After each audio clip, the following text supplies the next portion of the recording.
পর্যায়ে আমি আমার অতিথির সঙ্গে একটু পরিচিত হই। আপনার নামটা একটু প্রথমে বলবেন? আমার নাম শেখ রুবেল। হ্যালো 8920 তো আপনি শোনেন? জি।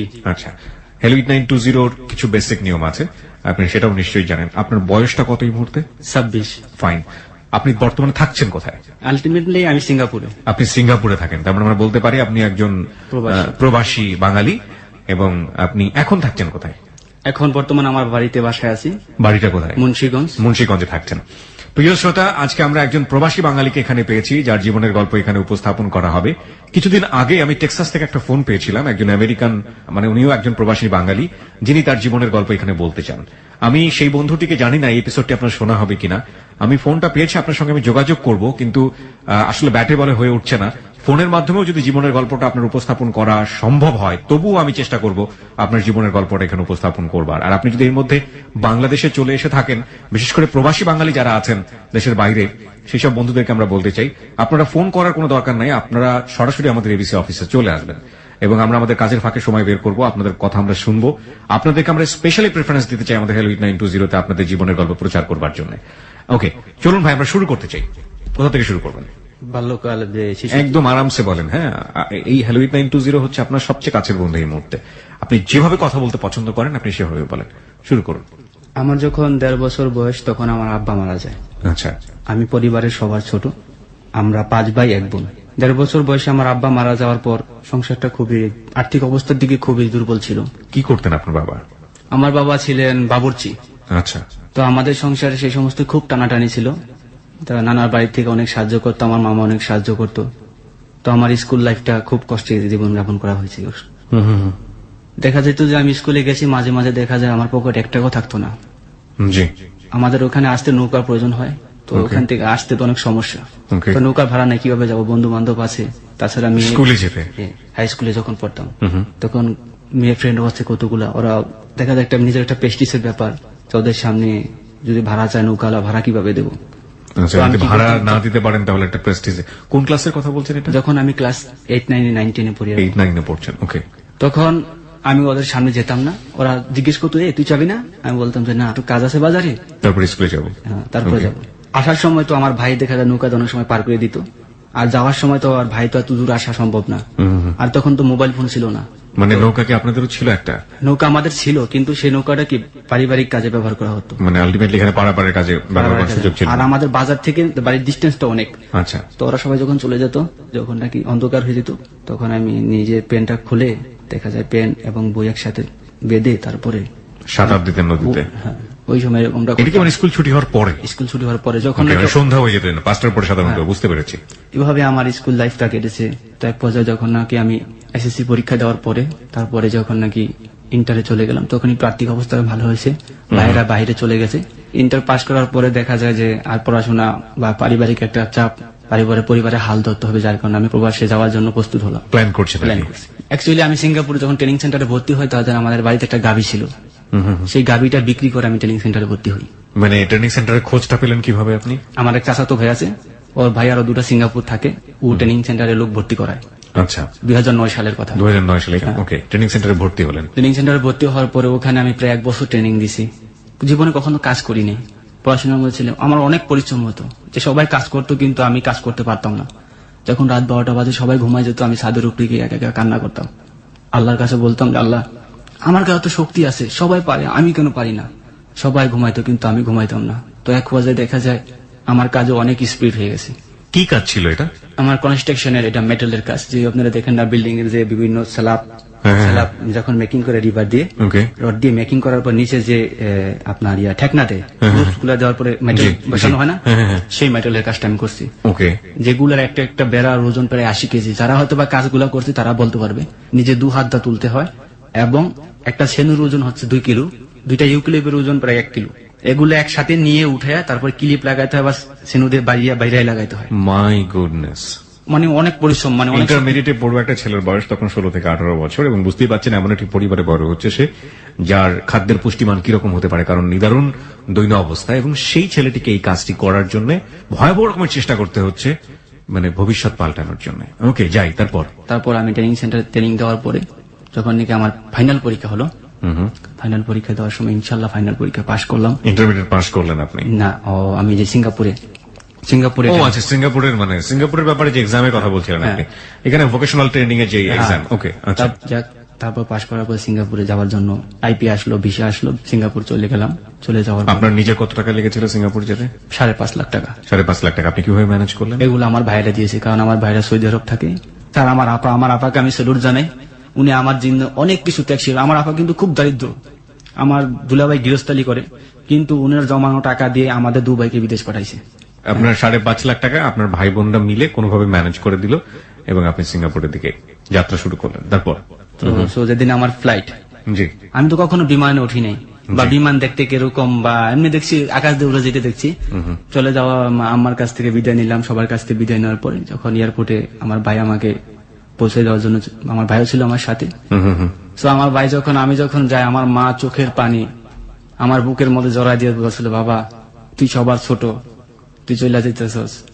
আমার মা আমাকে ভীষণ ভালোবাসে, আসলে প্রত্যেক মায় প্রত্যেক সন্তানকে ভালোবাসে। তো আমার মা আমার বুকে জড়ায় অনেক কান্না করছে। আমি শুধু আমার মাকে সান্ত্বনা দিয়েছি। মানে এয়ারপোর্টের ভিতরে যখন ইমিগ্রেশন ক্লাসের ভিতরে ঢুকে, তখন সেই সময় একটা ফিলিংস আসে। তখন মনে হয় যে জাতীয় সঙ্গীতের কথা, আমার সোনার বাংলা আমি তোমায় ভালোবাসি। আসলে এখানে যে একটা ফিলিংস, যে অনুভূতি, চোখের পানি, আমার মনে হয় না এরকম কোন মানুষ, যারা ঘুরতে যাবে তাদেরটা আমি বলতে পারি না, যারা কাজে যাবে কাজ করার জন্য চোখের পানি কেউ আটকে রাখতে পারবে। তখন আমার ভাইয়ের চোখের পানি ঝরঝরায় ঝরতেছিল এবং আমার চোখের পানি ঝরঝরায় ঝরতেছিল। আমাকে যতক্ষণ পর্যন্ত দেখা গেছে আমার ভাই ততক্ষণ পর্যন্ত তাকায় রয়েছে আমার দিকে এবং হাত দিয়ে ইশারা দিছি। তারপর যখন বিমানে উঠলাম, বিমানে ওঠার পরে তখন তো একটা অন্যরকম ফিলিংস আসে, কারণ আমি জীবনে কখনই বিমানে উঠিনি। তখন একটা ভয় ভয় লাগছিল। তারপর দেখা যায় যখন সিঙ্গাপুর বিমানটা ল্যান্ড করে, তখন সবাই একটা চিৎকার, মানে একটা হুল্লার দিয়ে উঠলো। এই সিঙ্গাপুর চলে আসে, যখন নাকি বলছে লেডিস এন্ড জেন্টলম্যান যে ওয়েলকাম টু সিঙ্গাপুর। কারণ এত দিনের সাধনা, আমার মতো এরকম অনেক আছে যারা ট্রেনিং দিয়ে যেতেছি। যখন সিঙ্গাপুর ইমিগ্রেশন পার হয়ে যখন আমি গেছি, তখন আমার কাছে একটা স্বপ্নের জগতের মতো মনে হয়েছে, অন্যরকম একটা, মানে নিজের চোখে না দেখলে বিশ্বাস করা যাবে না যে সিঙ্গাপুরটা আসলে কি এত সুন্দর, অত্যাধুনিক ব্যবস্থা।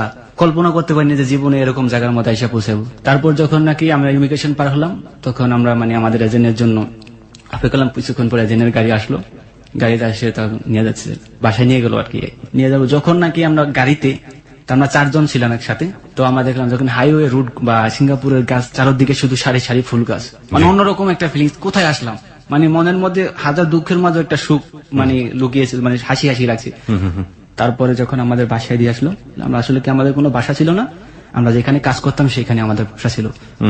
সেটা ছিল কনস্ট্রাকশন সাইট, একটা ফ্যাক্টরি হইতেছিল। তখন এই ফ্যাক্টরির মধ্যে আমরা ছিলাম। রুমটা ছিল খুবই নোংরা, বাইরের পরিবেশটা এত সুন্দর কিন্তু ভিতরের পরিবেশটা এত নোংরা, সেখানে যা ভাষায় প্রকাশ করার মতো না। বৃষ্টি হইলে পানি জমা যেত, কিন্তু সিঙ্গাপুরের বাহিরে চাকচিক্য, কিন্তু ভিতরে যারা ওয়ার্কার, যারা কাজ করে দেশে, তারাই বলতে পারবে যে সিঙ্গাপুরে কতটা কষ্ট। এইখানে আমি ভোর 5টা বাজে উঠতাম, খাবার মেকিং টেকিং প্যাকিং করার পরে তারপরে লরির জন্য অপেক্ষা করতাম। লরি আসতো, লরি কাজের সাইটে যেতাম 6:30 বাজে। সেফটি মিটিং এর পর 8টা বাজে কাজ স্টার্ট করতাম। 8টা বাজের মধ্যে এর মধ্যে ব্রেক হইতো শুধু 12টা বাজে। এর মধ্যে কফি টাইম কিছু টাইম দিত না। টানা 4 ঘন্টা কাজ। টানা 4 ঘন্টা কাজ। তাও কাজ করতাম আমি রিভারের রডের কাজ, ওখানে গিয়ে এই কাজ পাই না, রডের কাজ করছি।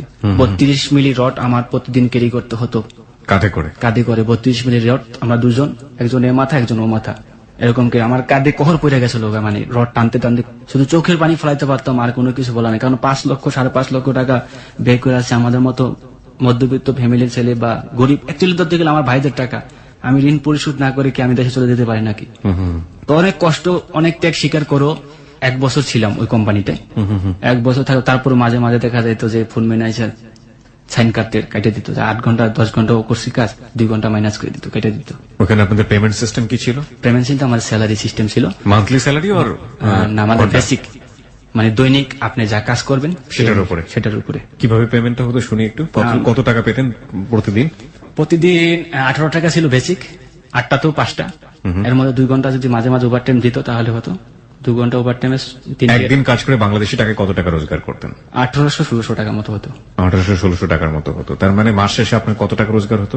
মাস শেষে দেখা যায় ওভার টাইম ভালো হলে কোনো মাসে 45-50 এরকম। 45-50 আপনার রোজগার হতো নাকি খেয়ে দিয়ে থাকতো? খেয়ে দিয়ে দেখা যায় 30-35 থাকতো। 30-35 থাকতো। এই 30-35 আপনি দেশে পাঠিয়ে দিতেন? দেশে পাঠাতাম। এইরকম ভোর 5টা থেকে শুরু করে রাত 8টা 10টা পর্যন্ত জব করে এই অবস্থা কন্টিনিউ। কোনোদিন অফ দেওয়া যাবে না, রবিবার পর্যন্ত ওখানে, রবিবার হলিডে, রবিবার পর্যন্ত অফ দেওয়া যাবে না। যদি কাজ না করো তাহলে 20 টাকা করে কাইটা নিবে। ওকে, যার জন্য আমরা বাধ্য হইতাম কাজ করার জন্য। তো পরবর্তীতে যখন অনেক কষ্ট করে 1 বছর ওই কোম্পানিটা থাকার পরে অর্ধেক টাকা বাড়িতে দিচ্ছি, কারণ এত টাকা দেওয়া কিভাবে সম্ভব? 30,000 টাকা মানে 5.5 লাখ টাকা 1 বছর কত আসে? অর্ধেক টাকার মতো দেওয়ার পর আমি রিটার্ন ব্যাক করি, এবার বাড়িতে চলে আসেন। বাড়িতে চলে আসি। পরবর্তীতে আবার যাই, আবার যাওয়ার পরে যখন নাকি 1 বছর বয়স, সেই সময় হঠাৎ একদিন আমি 10টার ডিউটি করে আসছি। আসার পরে আমি প্রতিদিন বাড়িতে কথা বলি, আম্মার সাথে কথা বলি, আত্মীয় স্বজনদের সাথে কথা বলি। তো আমি রং নাম্বারে ভুলবশত কল ডায়াল করে ফেলছি। তো আমি বাংলাদেশে? হ্যাঁ, বাংলাদেশে। আসসালামু আলাইকুম, আমি সালাম, ওয়ালাইকুম আসসালাম। আমি মজা করে কথা বলতেছি, আমার ফ্রেন্ডের সাথে কথা বলতেছি। আমার একটা মেয়ে ফ্রেন্ড ছিল, বান্ধবী, ওর সাথে ওর বিয়ে হয়ে গেছে। ওর সাথে মাঝে মাঝে আমি মজা করে কথা বলতাম, কি অবস্থা, এসব জিজ্ঞাসা। তার মধ্যে কি রে ভুলে গেছিস কিনা, আসে বিষয় কি ভুলে গেছিস, আমার কথা মনে নাই তোর? তখন উনি বলতেছে, আপনি কে, কোথায় ফোন করছেন? আমি এটা ঢাকা না? না, এটা তো ঢাকা না, এটা কক্সবাজার। কক্সবাজার? কক্সবাজার কোথায়? কক্সবাজার খাগড়াছড়ি। তো এই কথা বলার পরে বই পুস্তকে কক্সবাজারের নাম অনেক শুনছি, কিন্তু জীবনে তো যাইনি কক্সবাজার। তা আমার মনে এটা আগে ছিল, কক্সবাজার তো খুব সুন্দর দেখতে, সমুদ্র সৈকত, তাই না? বলতেছে হ্যাঁ। তা আমার বলতেছে, আপনি কোথায় থেকে বলতেছেন? আমি বলছি, আমি সিঙ্গাপুর থেকে বলতেছি। তাহলে আপনি বোধহয় ভুল নাম্বার ডায়াল করছেন। আমি হ্যাঁ আপা সরি, আমার ভুল হয়ে গেছে, আমি ভুল নাম্বার হয়তো ডায়াল করছি। প্রিয় শ্রোতা, আমরা এই পর্যায়ে একটা বিরতি নিতে চাই। এই ভুল নাম্বারটা জীবনে কতটা সঠিক হয়ে এসছে, কিংবা এই ভুল নাম্বারের আসলে কোনো ভূমিকা আছে কিনা, সেটা আমরা মাত্র 3 মিনিট বিজ্ঞাপন বিরতির পরেই আমরা জানতে পারবো। আজকে আমরা স্পেশালি আপনাদেরকে বলছি, এই প্রথম হ্যালো 8920-তে আমরা একজন প্রবাসী বাঙালিকে নিয়ে এসেছি, যিনি সিঙ্গাপুরে থাকেন। মূলত তার জীবনের যে গল্প, সেটা এখানে উপস্থাপিত হচ্ছে। আপনারা সবাই শুনছেন ক্লোজ আপ প্রেজেন্স হ্যালো 8920। হ্যাঁ রুবেল, তারপর কি হলো? রং নাম্বারের কথা বলছিলেন। তারপর এক পর্যায়ে ওনার সাথে খুব একটা সম্পর্ক তৈরি হয়ে গেল, যে উনি আমাকে ছোট ভাই ডাকলো আর আমি ওনাকে বড় আপু ডাকলাম। তো তারপর বড় আপু যখন ডাকছো, তখন আমার বলতেছি, তাহলে তো তুমি আমার আজকে থেকে ভাই হয়ে গেলা, তা তুমি আমার ছোট ভাই, তো মাঝে মাঝে আমাকে ফোন করো, ঠিক আছে, আপুর খবর টবর নিও। তখন আমি বললাম যে ঠিক আছে, আমি যখন ফ্রি হব আপনাকে তো ফোন দেবো, আর আপনি যদি আমার কথা মনে পড়ে তাহলে আমাকে মিস কল দিবেন। তারপর এক পর্যন্ত উনি আমার ফ্যামিলি সম্পর্কে জানতে চাইল। নামটা কি জানতে পারলেন মেয়েটার? না না, তখন আপনি নামটা জানতে পারেননি, শুধু নাম্বারটা সেভ করে রাখলেন। এবং আপনি তাকে কি বলতেন? বড় আপু করে কথা বলতেন? বড় আপু বলে। Okay fine. তারপর 2 দিন যাওয়ার পর আরেকদিন মিস কল দিছে। তার একদিন এরকম রাত্রবেলা ঠিক ওই সময় মিস কল দিছে। ওকে, তবে আমি সাথে সাথে ব্যাক করছি, সালাম দিছে, আসসালামু আলাইকুম। ওয়ালাইকুম আসসালাম। ভাইয়া ভালো আছো? আমি হ্যাঁ ভালো আছি। কথা বলতে বলতে সে আমাকে জিজ্ঞেস করলো ফ্যামিলি হিস্টোরি সম্পর্কে, তোমার ভাই বোন কেজন কি আসবে বিষয়। তখন আমি বললাম যে আমরা 5 ভাই 1 বোন, আমি সবার ছোট, আমি সিঙ্গাপুর প্রবাসী, আমার আর সব ভাইয়েরা সৌদি আরব থাকে ওনারা, আমি সিঙ্গাপুরে আছি। তারপর ওনার ফ্যামিলি সম্পর্কে জিজ্ঞেস করলাম, তো উনি আমাকে বললো যে আমার 2 মেয়ে 2 ছেলে। ওকে, বড় মেয়ে কক্সবাজার মহিলা কলেজ বিএসএস পড়তেছে, ইন্টার কমপ্লিট করছে। জি। আর ছোট মেয়েটা ক্লাস 10-এ পড়ে, এবং ওই ছেলেটাও, আরেকটা ছেলে ক্লাস 10-এ, আরেকটা ছেলে আছে জি ক্লাস 6-এ পড়ে। আমি বলছি যে আপু আপনার মেয়েদের নাম কি? হাসতে হাসতে জিজ্ঞেস করছে। তখন বলছে যে এক মেয়ের নাম সেলিনা রহমান সুইটি, ওকে সুইটি নামে ডাকে, আরেকজনের নাম বিউটি, আর একটা ছেলের নাম রানা, বড় ছেলেটার নাম রানা, যেটা আমার ক্লাস 10-এ পড়ে। তো পরবর্তীতে আমাকে আরো জিজ্ঞেস করলো যে তুমি পার্সোনাল ডিটেইল গুলো, সিঙ্গাপুরে কি করো, কি জব করো। তখন আমি বললাম যে আমি সিঙ্গাপুরে একটা কনস্ট্রাকশন সিভিল ইঞ্জিনিয়ারিং কোম্পানিতে আমি জব করি এখানে। তো মানে যা করতেন সেটাই বলেছেন, কোনো মিথ্যা বলেন না? ওকে। তখন উনি আমাকে বললো যে অত তো ভালোই। তো আমার বিভিন্ন কথা জিজ্ঞেস করছে, স্যালারি সম্বন্ধে জিজ্ঞেস করছে। তো আমি বলছি যে এরকম আমার 50,000 টাকা স্যালারি, 60,000 টাকা স্যালারি হয়। বলছে যে আচ্ছা আপু, আমি কি আপনার মেয়ের সাথে কথা বলতে পারি? এক পর্যায়ে আমি হঠাৎ করে বলি, মেয়েটার বয়স কত জন ছিল? 21। তারপর বলতেছে যে সমস্যা নেই, কথা বলবার সমস্যা নেই, না এখনই কথা বলো। তো উনি হাসতে হাসতে তখন তারপরে দিছে, ওই যে সুইটির কাছে দিছে। সুইটি, মেয়েটার নাম ছিল ছোটি, সুইটি, সুইটি, সুইটি, সুইটি তুমি আর কেঁদো না। ওকে, হাসানের একটা গান আছে, অনেক চমৎকার একটা গান। হ্যাঁ বলুন। যে আমার বলতেছে আসসালামু আলাইকুম আঙ্কেল, আমাকে বলছে। আমি বলতেছি ওয়ালাইকুম সালাম আন্টি। তখন আমার বলে আপনি আমাকে আন্টি বললেন কেন? আমি কি এইমাত্র যে আপনি আমাকে আঙ্কেল বললেন সেটা কি ভুলে গেছেন?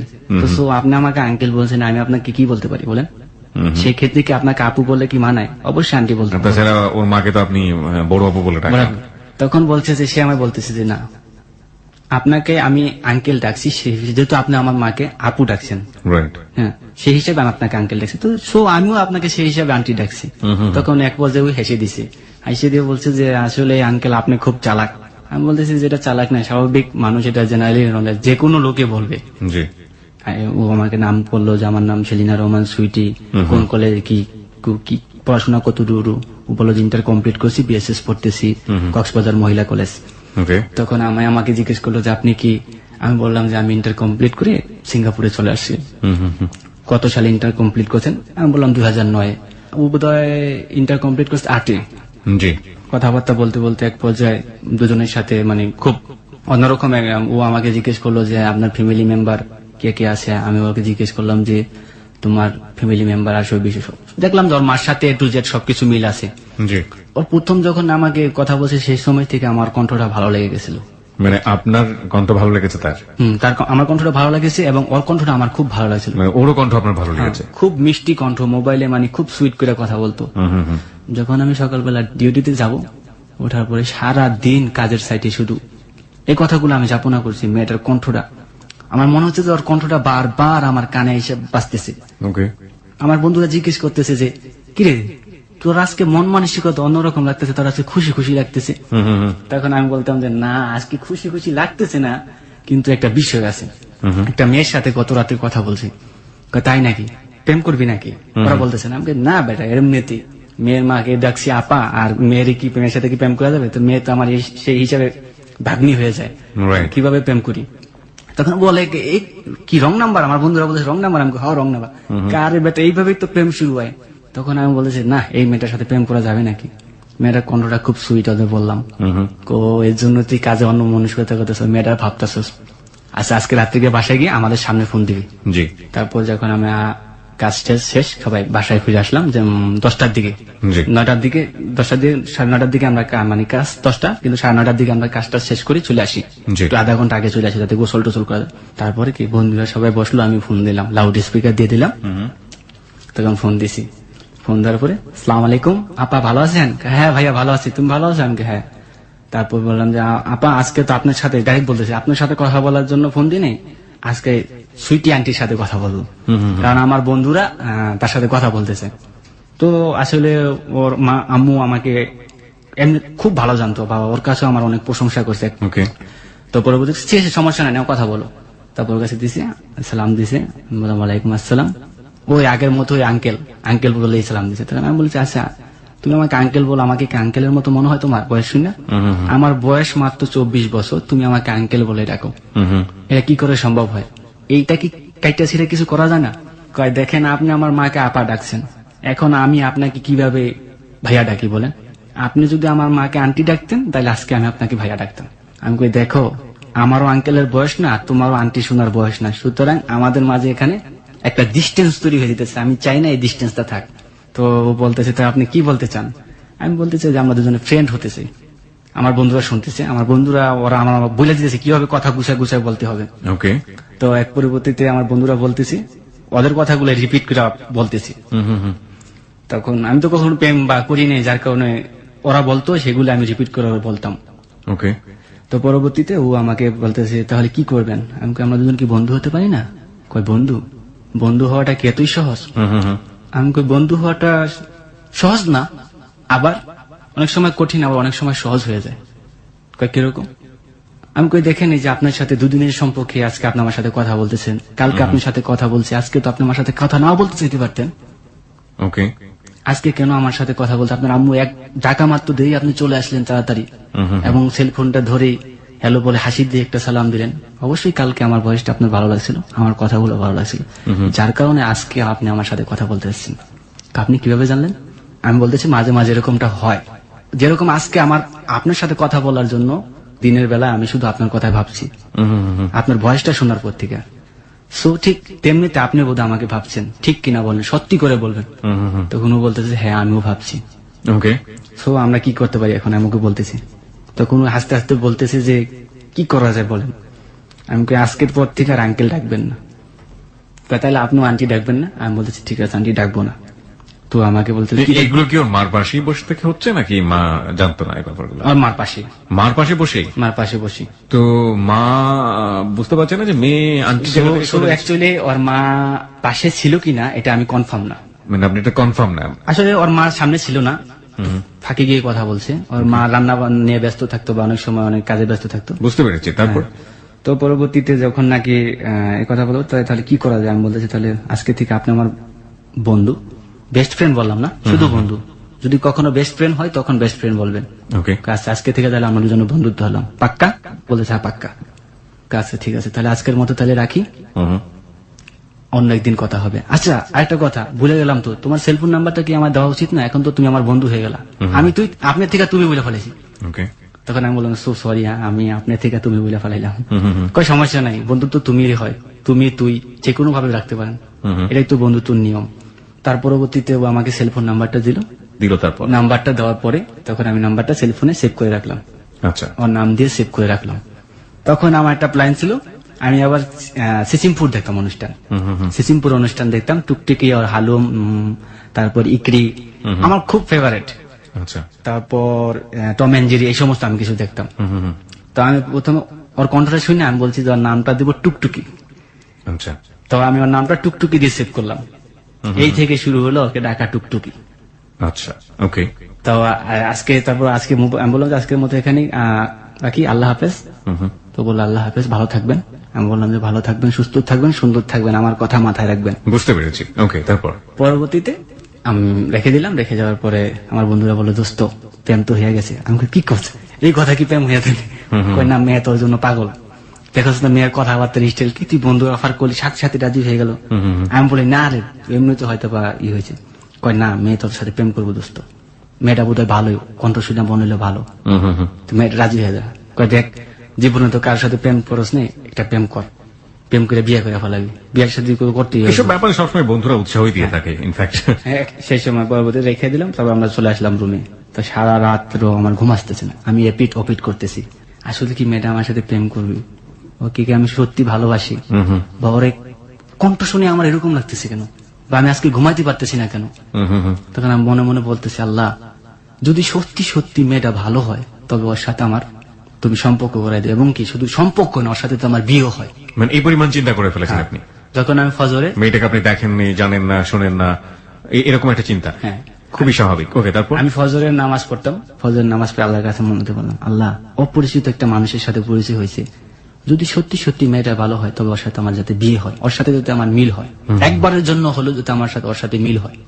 আচ্ছা, তারপরের দিনকার ডিউটিতে চলে গেলাম, সারাদিন কাজের সাথে এনে হাসাহাসি, সুপারভাইজার আসলে সুপারভাইজার কাছে বলে ভাই জানে তো সবাই টিটকারি করছে, হ্যাঁ, মস্করা করছে, বুঝতে পেরেছি। যে সাইট ম্যানেজার আসলে বলে ইংলিশে, ও সাইট ম্যানেজার কাছে বলতেছে না রুবেল ইস লাভার বয়। সুপারভাইজার বলে কি ভাইয়া নতুন প্রেম শুরু হয়েছে, তা আমাদের মিষ্টি খাওয়াও। আমি কি বলেন ভাইয়া, একটা মেয়ের সাথে কথা বললে কি প্রেম হয়ে যায়? কয় না, সবাই তো বলতেছে প্রেম করতেছে, তাহলে চালায় যাও, দেখা যাক কত দূর হয়। দেখা যায় কাজের দিকে আমার মন মানসিকতা মানে বলতে গেলে নাই, একটা কাজ করতে বললে মানে কিরকম যেন আমার লাগতো, অন্য মন মানসিকতা, আগে এরকমটা কখনই হয় না। ওকে, তো ওদিন কাজ শেষ করে যাক তাড়াতাড়ি বাসায় চলে আসলাম, বন্ধুরা আগেই মানে পাকশাক আগে রেডি হয়ে গেছে। ফোন দিতে হবো না ওই সময়, মেয়ের নাম্বারে ফোন দে, মেয়ের নাম্বার তো দিছে। আমি দাঁড়া, মেয়েটা ব্যস্ত থাকতে পারে, পড়াশোনা করতে পারে। কয় না তোর প্রেমের ক্ষেত্রে পড়াশোনার কোনো ব্যাপার হলো নাকি, প্রেমের জন্য কত কিছু করে। আমার এক বন্ধু বলতেছে যে আমার বউ প্রেমের জন্য জানিস সারা রাত তো জায়গা থাকতো আমার জন্য, আমার মোবাইল কলের জন্য। আচ্ছা, দেখ তুই কল দিতেছিস, মেয়ে তোর জন্য অপেক্ষা করতেছে। আমি কই সত্যি? তুই দেখ না, এক রিংয়ে কল ধরবে। সত্যি সত্যি যখন রিং দিছি, রিং দেওয়া মাত্র দেই, হ্যালো আসসালামু আলাইকুম, ভালো আছেন? ওয়ালাইকুম আসসালাম, হ্যাঁ ভালো আছি, আপনি ভালো আছেন? হ্যাঁ, আজকে যে আপনি বললেন, ফার্স্টে বলে ফেলে আজকে যে আপনি বললেন। আমি কই আচ্ছা, আস্তে আস্তে ঠিক হয়ে যাবে, একবারে তো সবকিছু হয় না। তো পরবর্তীতে ও আমাকে বললো যে কি দিয়ে খাওয়া দাওয়া করছেন। আমি বললাম যে আজকে গরুর মাংস পাকাইছি। আপনি কি নিজে পাক করেন? আমি হ্যাঁ আমি নিজে পাক করি, আমি খুব ভালো পাক করতে পারি। যাক, আপনার সাথে যার বিয়ে হবে সে তো তাহলে খুব সুখী, কারণ তার পাক করতে হবে না, আর মহিলারা তো পাক জিনিসটার খুব ভয় মনে করে। তা আপনি রান্না বান্না করতে পারেন।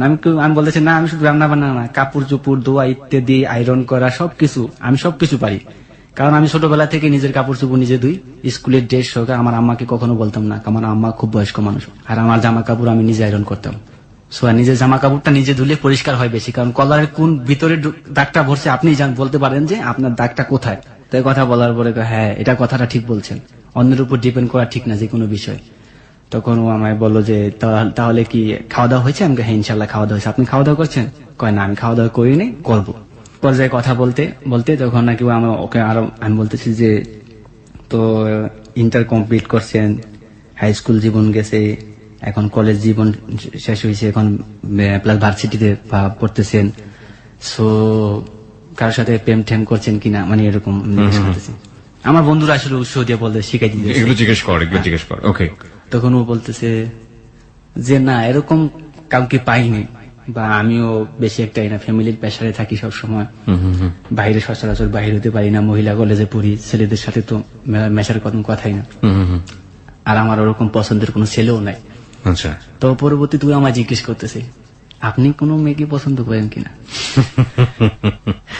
ওকে, না আমারও এরকম হয়ে ওঠে নাই, কারণ আমিও এরকম ফ্যামিলির প্রেসারে ছিলাম এক পর্যায়ে, আর আমিও ওই সময় প্রেম কারোর সাথে করিনি, কারণ প্রেম করার সময়টাই ছিল না। জি, তা আমার আসলে কোনো মেয়েকে পছন্দ তো দূরের কথা, আজ পর্যন্ত কোনো মেয়েকে বলি নাই যে তুমি খুব সুন্দর বা আপনি দেখতে খুব সুন্দর, এই কথাটা পর্যন্ত কোনো মেয়েকে বলিনি।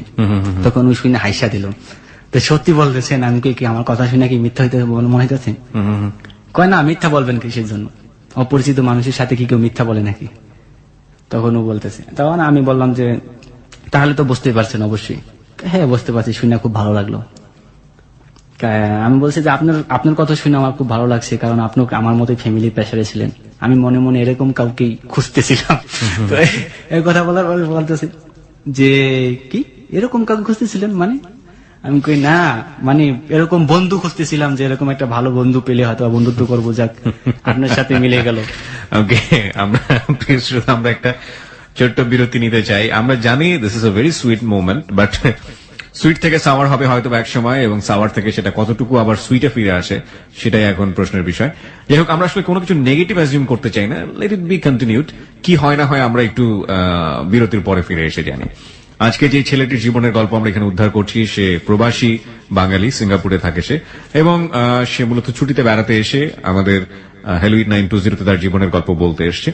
একটু শুনি, পুরোটুকুই আমরা শুনবো, তবে এই মুহূর্তে ছোট্ট একটা বিরতি। ফিরে আসবো ঠিক রাত 12:06। আপনারা সবাই শুনছেন close up presence hello 8920 ABC radio FM 89.2 এ। আমি আরজি কিবরিয়া আপনার সঙ্গে রয়েছি, এবং সঙ্গে রয়েছে আমার টিম মেম্বাররা আরজে শাকিল, খালিদ এবং লোবান। আর এই বন্ধুটিকে দেখার জন্য হোক, বা কোনো কমেন্টস করার জন্য হোক, বা ওর সঙ্গে যোগাযোগ করার জন্য হোক, আপনারা চলে আসতে পারেন আমাদের ফেসবুক পেজে, এবং একই সাথে এখানে জয়েন করে কমেন্টস করে আপনারা কিন্তু পুরস্কার জিতে নিতে পারেন, ক্লোজ আপের সৌজন্যে আকর্ষণীয় পুরস্কার। আমাদের ফেসবুকের ঠিকানা facebook.com/hello8920। আমি আবারও বলছি facebook.com/HELLO8920। ওখানে গিয়ে লাইক দেবার সঙ্গে সঙ্গে আপনি হ্যালো 8920 মেম্বার হয়ে যাবেন। ফিরে আসছি ঠিক রাত 12:06। FM 89.2। প্রিয় শ্রোতার সময় এখন রাত 12:06। আপনারা সবাই শুনছেন close up presence hello 8920 ABC radio FM 89.2 এ। আমি আরজি কিবরিয়া আপনার সঙ্গে রয়েছি, এবং সঙ্গে রয়েছে আমার টিম মেম্বাররা আরজে শাকিল, খালিদ এবং লোবান।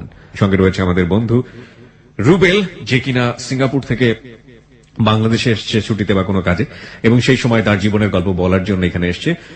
সে অর্থে আমরা বারবারই বলছি, রুবেল হচ্ছে একজন প্রবাসী বাঙালি। এই প্রথম কোন প্রবাসী বাঙালির জীবনের গল্প আজকে আমরা হ্যালো 8920 তে প্রচার করছি। সেই অর্থে আমরা বলতে পারি it's really nice, we feel proud for this story.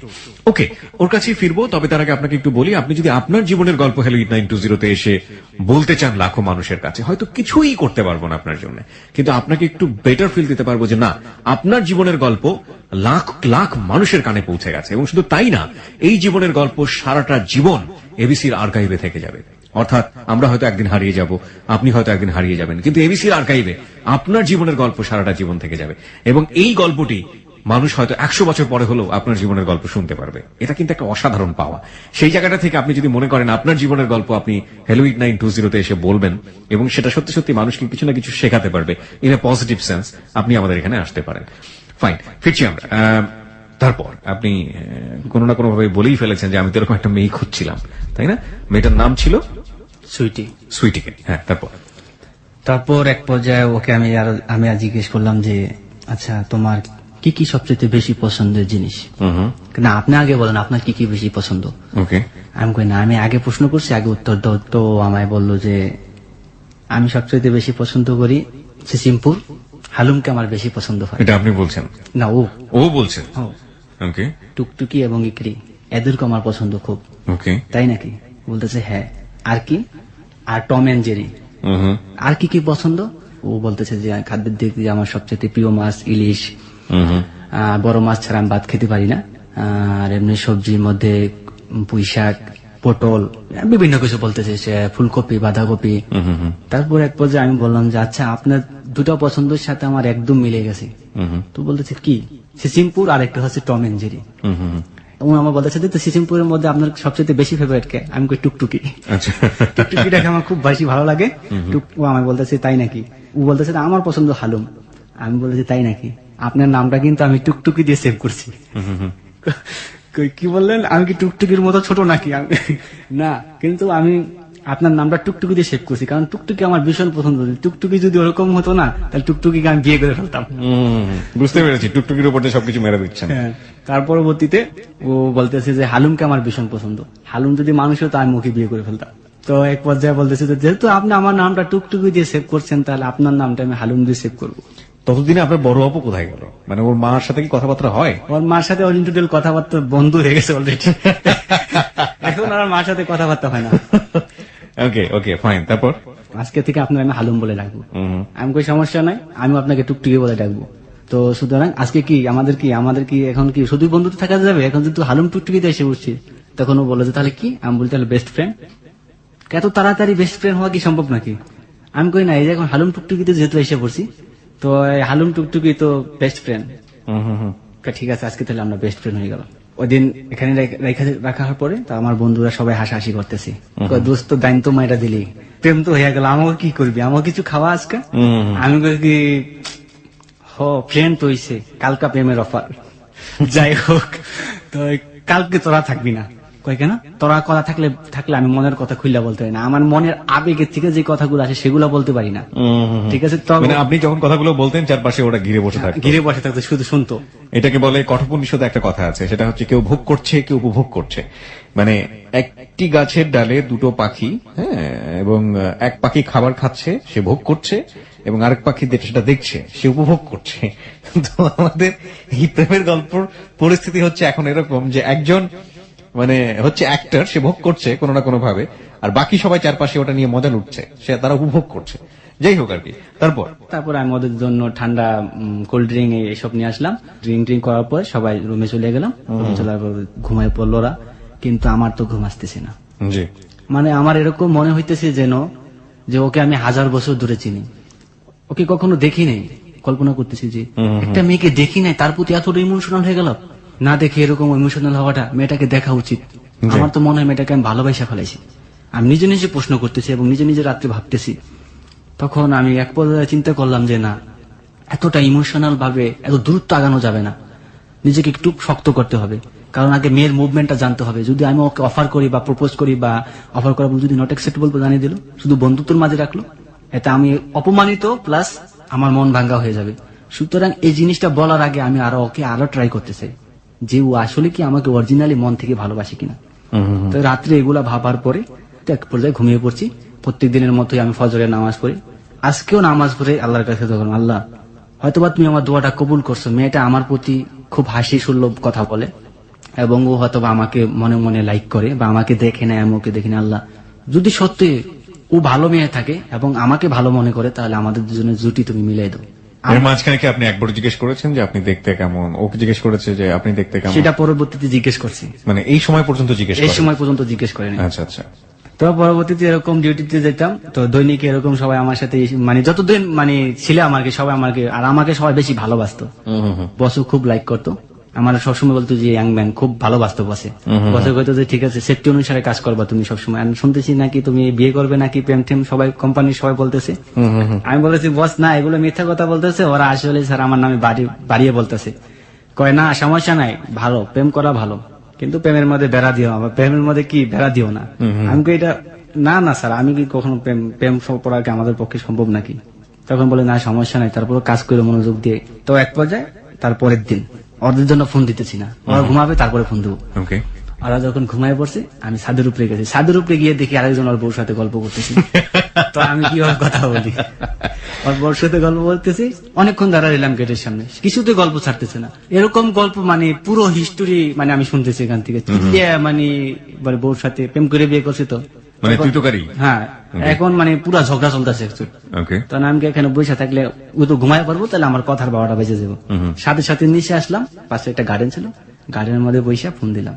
Already ও আমাকে 3টা মিস কল দিয়ে দিছে, ওই সময় 3টা মিস কল দিছে। ফোন দিছি, রিং ধরে না, কাইটো দিছি, রিং ধরে না। কি আমার ভুল বুঝলো নাকি? ওকে, তো 3বার রিং দেওয়ার পর ধরছে। আজকে সালাম টালাম কিছু নেই, আমি বলছি আসসালামু আলাইকুম, মরা কণ্ঠে ওয়ালাইকুম আসসালাম এরকম করে বলতেছে।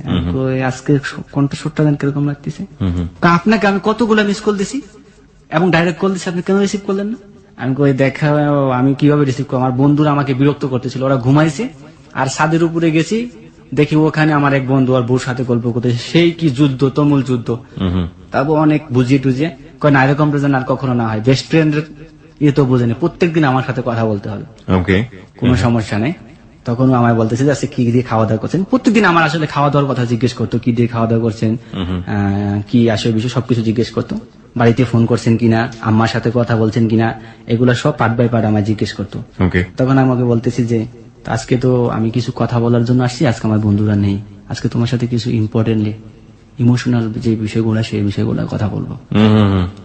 কি বিষয়? আমি কই শোনো, তারপর বলতেছি আমাকে তোমার কেমন লাগে, আপনাকে তো দেখি নাই, কথা শুনে কেমন লাগে? কথা শুনে তো মনে হয় আপনি একটা ভালো ছেলে। যদি কথা শুনে আমাকে মনে হয় ভালো ছেলে, তো সেই দিক বিবেচনা করে এখন আমি যদি তোমাকে কোনো অফার করি কোনো বিষয়, তুমি কি অ্যাকসেপ্ট করবে? কিরকম বিষয়? যদি অ্যাকসেপ্ট করার মতো হয় তাহলে অ্যাকসেপ্ট করব। আমি কই দেখো, ভালো লাগা ভালোবাসা এই দুইটা জিনিস ভিন্ন জিনিস। আজকে কিন্তু কথাগুলো আমার ফ্রেন্ডরা বলতেছেন, আজকে আমার নিজের ভাষায় বলতেছি। আজকে যা বলবো সম্পূর্ণ মনের কথা, কারণ গত 2টা রাত্র আমি তোমার জন্য ঘুমাতে পারিনি। ও বলতেছে আমিও ঘুমাতে পারিনি। আমি কই কেন, তুমি ঘুমাতে পারো? জানি। ও বলতেছে জানি না তো। আমি বলতেছি আপনি কেন ঘুমাতে পারেননি? আমি বলতেছি আমি কেন ঘুমাইতে পারিনি, আমি শুধু তোমার কথা ভাবছি, এবং কি কাজে গেল, কাজ আমার মন বসে না, তার জন্য আজকে তোমাকে সবকিছু বলে দিব। কারণ তোমার সাথে আমার অল্প কিছু দিনের পরিচয়ের মধ্যে এরকম হয়ে যাবে আমি ভাবতে পারিনি। আর তোমার প্রথম যেদিন আমি ভয়েস শুনছি সেদিন থেকে আমার তোমার ভালো লেগে গেছে। মাইরি বলতেছি। তখন ও কিছুটা চুপ করে শুনতেছে। আমি বলতে শুনতেছি? হ্যাঁ কথাগুলো শুনতেছি, বলো। ও আমার তখন তুমি করে বলে ফেলাইছে যে কথাগুলো শুনতেছি বলো। তখন আমি হাসিয়া দিছি। আমার বলতেছে হাসলা কেন? আমি কই মা তুমি আমায় তুমি বলছো।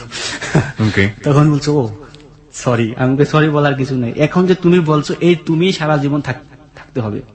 ঠিক আছে, আচ্ছা তুমি কি বলতে চাও বলো। তখন আমি ওকে বললাম যে দেখো, ভালোবাসি মুখে বললেই ভালোবাসা হয় না, আর এক এক মানুষের মন এক এক রকম। তুমি আমাকে কেমন মনের মাঝে কল্পনা করছো আমি জানি না, আমি তোমাকে মনের মাঝে কেমন কল্পনা করছি তুমি জানো না। আজকে আমরা দুজনে এই বিষয়ে কথা বলবো, যার যেরকম মন্তব্য সে সেরকম বলবে। যদি আমাদের সম্পর্কটা যদি তৈরি না হয়, কিন্তু আমাদের মাঝে বন্ধুত্বটা সারা জীবন থেকে যাবে, সারা জীবনের জন্য। তখন ও আমায় বলল হ্যাঁ বন্ধুত্বের অন্তর থাকবে। তখন ও আমায় জিজ্ঞেস করতেছে আপনি দেখতে কিরকম। আমি লম্বায় 5 ফুট 7 ইঞ্চি আছি, 7 ইঞ্চি একটু কম। তখন ও বললো যে স্বাস্থ্য কিরকম? আমি স্বাস্থ্য মিডিয়াম, বেশি স্বাস্থ্য না। তো আমাকে জিজ্ঞেস করলো যে আপনাদের গায়ের রং? আমি বললাম যে শ্যামবর্ণ, ফর্সাও না বেশি কালো না বেশি, শ্যামবর্ণ। তো এই কথা বলার পর ওকে আমি জিজ্ঞেস করলাম তুমি দেখতে কিরকম? ও বললো যে আমার গায়ের রং শ্যামবর্ণ, 5 ফুট 4 ইঞ্চি। বুঝতে পেরেছি তার সম্পর্কে আপনারা। ও 5 ফুট 4 ইঞ্চি, যাই হোক 5 ফুট 4 মানে অনেক লম্বা। ঠিক আছে, মানে বুঝতে পারছি দুজন সম্পর্কে জানছিলেন, ওই সময়টাতে ইমোশনাল কথাবার্তা বলছিলেন। তারপর তখন আমি ওকে বললাম যে দেখেন, আমি দেখো তোমাকে তো আমি এক পর্যায়ে আমি তোমার ভালোবাসা ফেলাইছি। ওই রাতেই বলে দিলেন? ওই রাতেই বলে দিচ্ছেন আমি ভালোবাসা ফেলাইছি বোধ হয়। এটা কি বলতেছেন, দুদিনের কথায় মানুষ কি ভালোবাসতে পারে নাকি? আমি জানি না, সারা রাত্র আমি ঘুমাতে পারি না তোমার জন্য, বিশ্বাস করো। তো ও বলতেছে না আপনি ভেবে চিন্তে বলেন। আমি কই না আমি ভেবে চিন্তে বলছি, আমি তোমাকে ভালোবাসা ফেলেছি অলরেডি, আমি তোমাকে দেখতে চাই। ও বলতেছে দেখতে চান? আমি বলছি দেখো তুমি যদি ভয় পাও, আগে আমার ছবিটা তোমার একটা ইমেল নাম্বার দাও, আমার ছবিটা আগে তোমাকে পাঠাই, তারপরে তোমার ছবিটা পরবর্তীতে তোমার ছবিটা পাঠাও। হুম হুম হুম। আমাকে দেখে যদি তোমার পছন্দ হয় তাহলে তোমার ছবিটা পাঠাও। আচ্ছা বলতেছে আমি একটু ভাইবা নেই।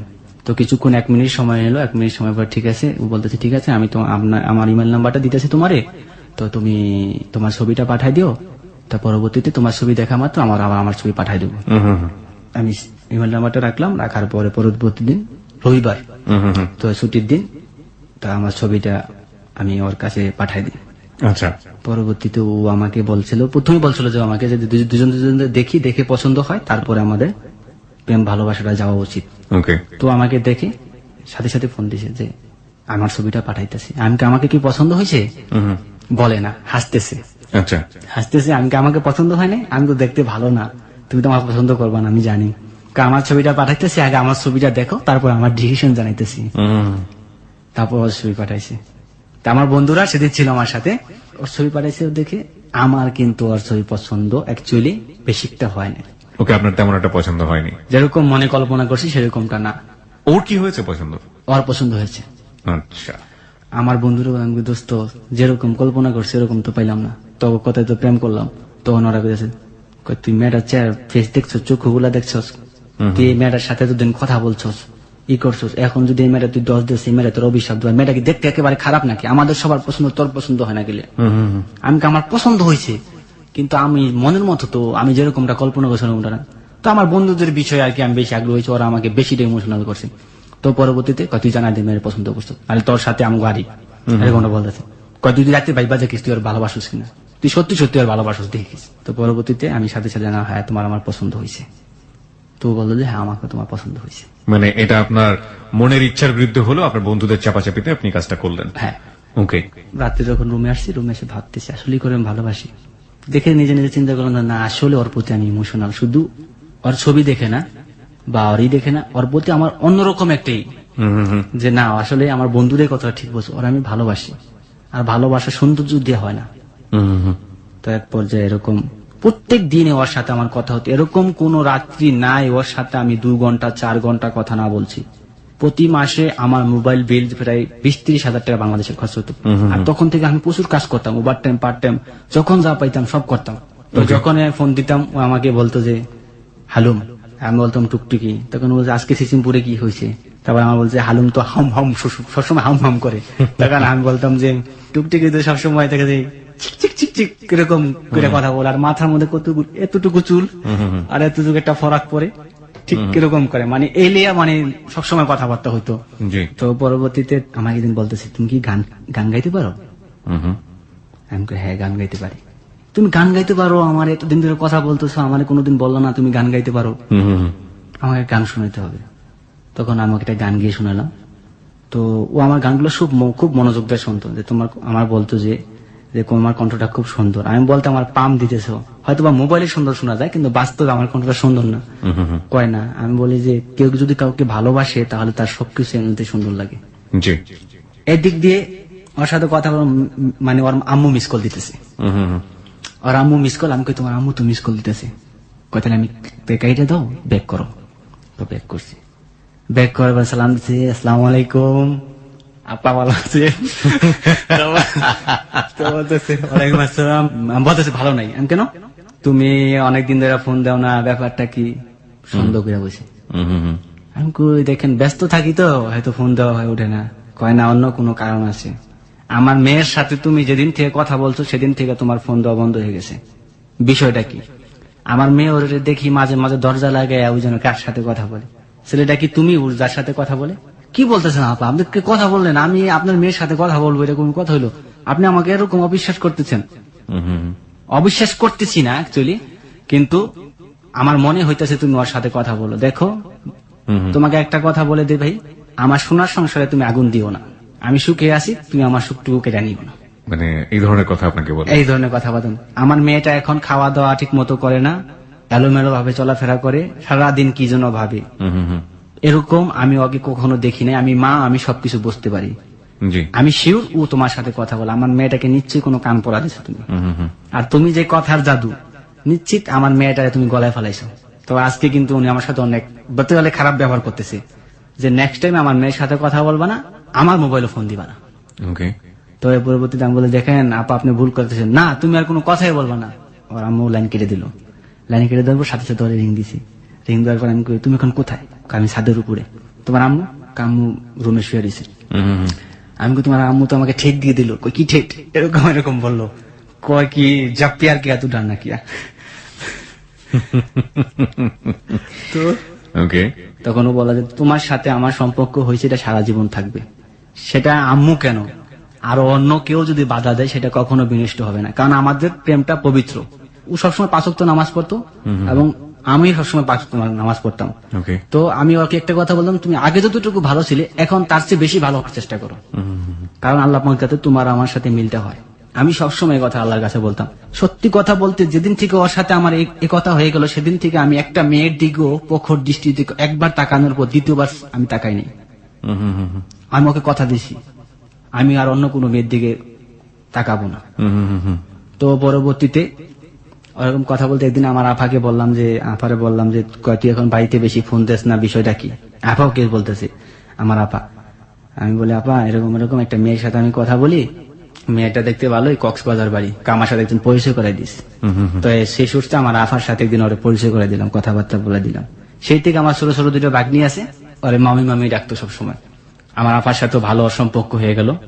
জি, ও আমাদের বাসায় ফোন দিত, আমার আপা ওকে ফোন দিত, আবার আমাকে বলতো, আমি টাকা না পাঠাইলে আমাকে বলতো, তুমি টাকা পাঠাও না কেন? তোমার বাড়ি থেকে আমার ফোন দিয়ে বলছে, তুমি বলে এই মাসে টাকা দাও নাই। কার সঙ্গে পরিচয় করে দিলেন আরেকবার বলবেন? আমার আপা।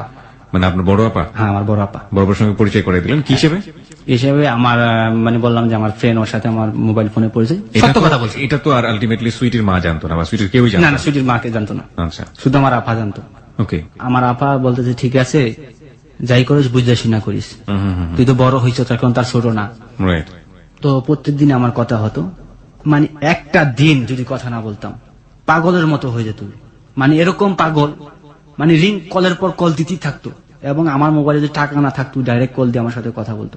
আমি বলছি, তোমার টাকা কাটতেছে? কয়, টাকা কোনো সাবজেক্ট না, আব্বু পাঠিয়ে দিবে।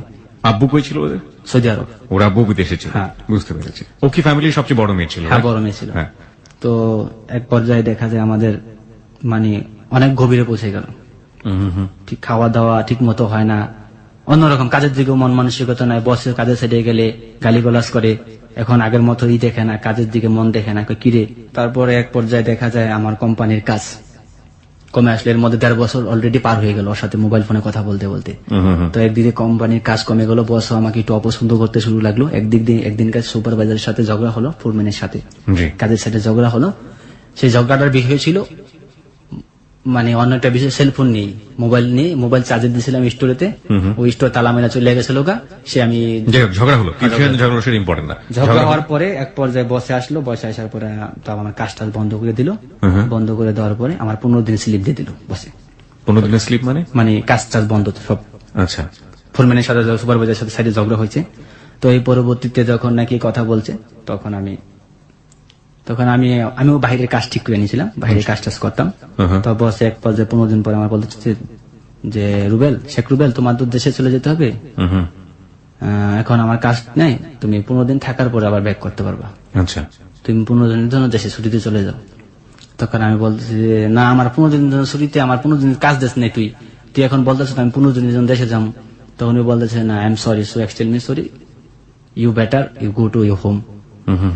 তখন আমার বলতেছে যে তুই চলে যা। তখন আমি বললাম যে ঠিক আছে, টিকিট কনফার্ম কর। তখন আগামী সোমবার তো টিকিট কনফার্ম করা হয়েছে।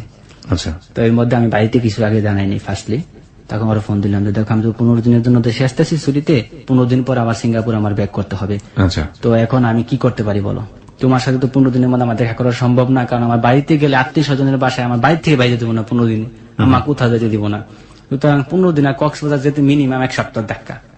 আচ্ছা, কারণ কক্সবাজার যেতে আসতে 2 দিন পার হয়ে যাবে।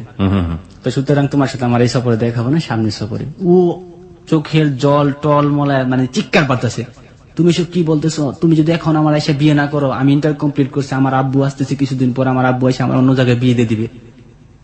এই কথা বলছে, আমি থমকে গেলাম। আমি কি বলো কি?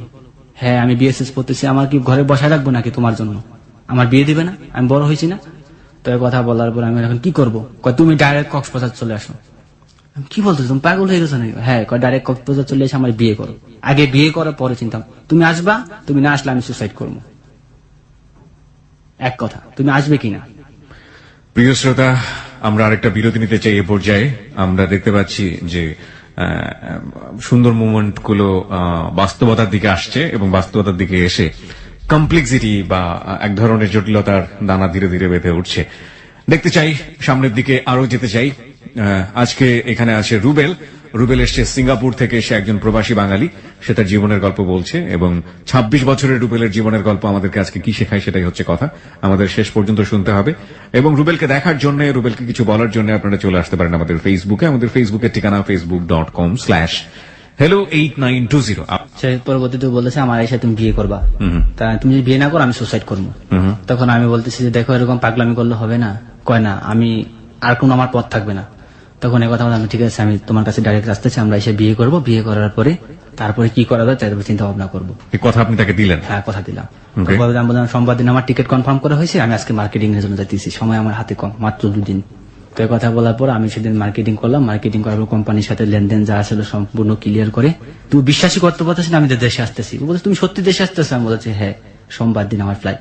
তো সোমবার দিন আমার ফ্লাইট হলো, তো আসলাম। আসার পরে বাংলাদেশ এয়ারপোর্ট নেমে সাথে সাথে ওরে ফোন দিছি। জি। ফোন দেওয়ার পরে উনি রিসিভ করছে। আমি বলছি আমি তো দেশে চলে এসে পড়ছি। তুমি সত্যি দেশে আসছো হালুম? আমি বলতেছি হ্যাঁ হ্যাঁ টুকটুকি, আমি সত্যি দেশে চলে এসে পড়ছি, তোমার কাছে চলে আসতেছি একদম। ওকে। যে হালুম তুমি সত্যি কি দেশে চলে আসছো? আমার বিশ্বাসই হইতেছে না, গায়ে চিমটি কেটে নি। তখন আমি বলতেছি হ্যাঁ তোমার হালুম তোমার কাছে চলে আসছে টুকটুকি। ঠিক আছে হালুম, তুমি তাড়াতাড়ি এখন তাড়াতাড়ি যেভাবে পারো, বিমানে পারো, বাসে পারো, যেভাবে পারো, পারলে উড়ে চলে আসো, আমি তোমার জন্য অপেক্ষায়। পরবর্তীতে আমি বাস ধরে, তো ওখানে বাস ধরে রাত সকালবেলা ভোর 5টা বাজে। আপনি কি বাড়িতেও গেলেন না? সরাসরি বাড়িতে যাইনি, সরাসরি ওখানে? সরাসরি ওখানে চলে গেলাম। প্রেম মানুষকে আসলে ভাবে অন্ধ করে। কতদিন পরে বাড়িতে ফিরেছিলেন সিঙ্গাপুর থেকে? প্রায় 2 বছর মতো। 2 বছর পরে বাবা মার কথা মনে হয়নি, সরাসরি চলে গেছেন সুইটির কাছে? সুইটির কাছে। ওকে, তারপর? কক্সবাজার নেমা আমি ওকে ফোন দিয়েছি। ও তো মহা খুশি, হালুম তুমি কক্সবাজার চলে আসতো, তুমি যে কোনো একটা আবাসিক হোটেল ওঠো, আগামীকাল সকাল 9টা বাজে তোমার সাথে দেখা করবো। আমি ওখানে 3 দিনের জন্য রুম ভাড়া করলাম। ওকে। আপনি যে বাংলাদেশে আসছেন এটা আপনার পরিবার জানতো না? কেউ জানতো না, এবং কি আমার বন্ধুদের বলতে মানা করছি। My goodness. ওকে, তারপর? তো রাত্রে সারা রাত্র কথা, দুজনে কথা বললাম। বলার পরে বলেছে কালকে আমি চলে আসতেছি, একবারে লোটা বালিশ বাইন্দা বলেছে, লোটা বালিশ বাইন্দা চলে আসতেছি। মানে কি ও বাসা থেকে বের হয়ে আসছে? হ্যাঁ, যেহেতু তোমার পরিবার মানবে না আমার পরিবার মানবে, সুতরাং আমরা পালিয়ে বিয়ে করবো। তখন আমি বলছি না এটা সম্ভব না, আগে দুজনকে দেখি বাস্তবে, তুমি যদি আমার পছন্দ না করো দেখা তখন কি হবে? তখন ও আমার বলতেছে না তোমার আমার পছন্দ হবে আমি জানি। আমি কই তুমি ছবি দেখছো, কারণ বাস্তবে যদি তুমি পছন্দ না করো। আবার আমার বন্ধুরা বলছে মেয়ে না দেখে কিলাম কোনো ডিসিশন নিস না, আগে দেখিস মেয়েরে। ও কান্নাকাটি করতেছে, এতদিন প্রেম করে তুমি আমার সাথে এখন এই কথা বলো।